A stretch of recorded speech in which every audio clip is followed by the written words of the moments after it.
परमेश्वर के धन्य नाम की महिमा हो। प्रभात मनन के सत्र 2817 में आप सभी का बड़े प्रेम के साथ स्वागत करता हूं। आइए आज मनन के लिए हम पढ़ते हैं प्रकाशित वाक्य अध्याय 4 पद 10 और 11।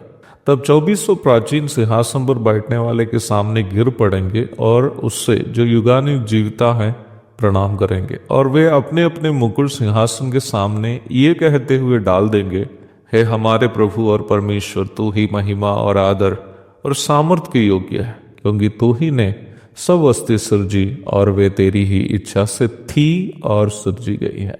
हम इस बात को देख चुके हैं कि अध्याय 4 एवं 5 में हम कलीसिया को स्वर्ग में परमेश्वर की आराधना करते हुए देखते हैं। 24 प्राचीन जिन्हें हम इस भाग में देखते हैं वे कलीसिया के प्रतिनिधि हैं।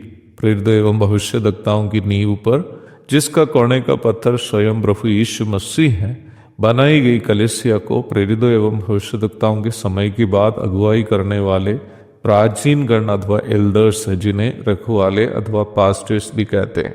रखवाले अथवा पास्टर्स को अवश्य होने के महत्वपूर्ण योग्यताएं क्रमशः वे कलीसिया के लिए आदर्श व्यक्ति होना चाहिए, उपदेश सिखाने में निपुण, एक ही पत्नी के पति, अपने परिवार के लिए प्रबंध करने वाले तथा अपने बच्चों को पूर्ण अधीनता में बढ़ाने वाले एवं उपदेश को थामे रहने वाले इत्यादि है।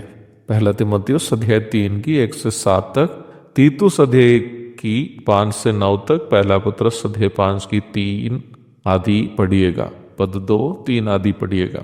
कलीसिया की अगुवाई कोई भी व्यक्ति कैसे भी करने की कोई सेवकाई नहीं है। प्रेरित यूहन्ना के दर्शन में स्वर्ग में उपस्थित प्राचीनों का दृश्य जो उन्होंने देखा, कलीसिया की अगुवाई करने वालों का महत्व को सूचित करता है। महासंकट काल के पूर्व धरती से कलीसिया के उड़ान के पश्चात स्वर्ग में कलीसिया का एक महत्वपूर्ण कार्य परमेश्वर की आराधना करनी है।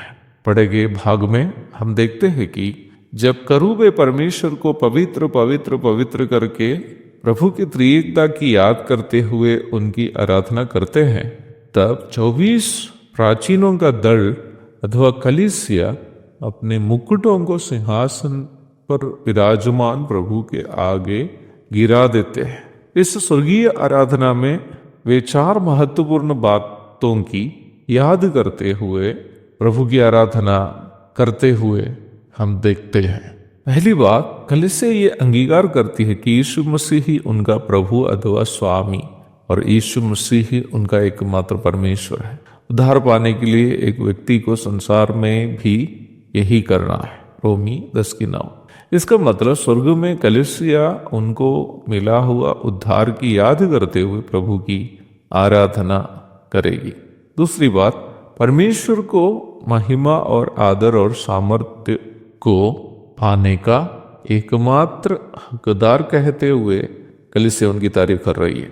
शैतान हमेशा ये चाहता है कि महिमा, आदर और सामर्थ्य जिसका एकमात्र लायक व्यक्ति हकदार परमेश्वर है, उस आदर, महिमा और सामर्थ्य को शैतान हासिल करे।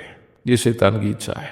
आज मनुष्य भी जो शैतान के द्वारा गुमराह किए गए हैं, इस चक्कर में हर संभव कोशिश में लगे रहते हैं कि कैसे भी हो थोड़ी महिमा, थोड़ा आदर और थोड़ी सामर्थ हासिल करे, ताकि दूसरे लोगों के सामने अपने आप को ऊंचा करे।